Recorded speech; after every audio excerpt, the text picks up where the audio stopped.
ছেলে মেয়েদেরকে কোথায় পড়াই, পর্দা এই কথা উঠে যাচ্ছে। মনে হয় যেন রূপ এর একটা প্রদর্শনী শুরু হয়ে গেছে সারা দেশে, রূপের প্রদর্শনী সারা দেশে। ছেলেরা ছেলেদের মতন, নারীরা নারীদের মতন, কে কার থেকে রূপের বাহার পর পুরুষকে দেখাবে। মনে হয় যেন একটা মহড়া শুরু হয়ে গেছে।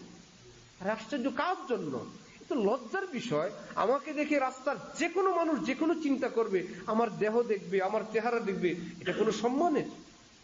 আজকে মুসলিম সমাজকে যদি পড়ানো হইতো যে আন-নাজির ওয়াল মনজুর, লানাল্লাহুন নাজির ওয়াল মনজুর ইলাইহি, নবীজি বলছেন যেই পুরুষ ভিন নারীর প্রতি কুদৃষ্টি করে, যেই নারী নিজেকে কুদৃষ্টির অথবা পর পুরুষ দেখার মতন সুযোগ তৈরি করে ওপেন করে দেয়, নবীজি বলছেন খোদা লানত করুক উভয়টার উপরে।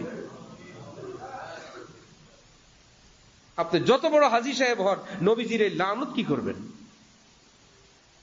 নবীজি তো বলছেন যে দেখে কিংবা যে দেখার সুযোগ করে দেয়, আপনি কলেজে পাঠায় যদি আপনি সুযোগ দেন, আপনার উপরেও পড়বে। আর যে নিজের মেয়ে নারী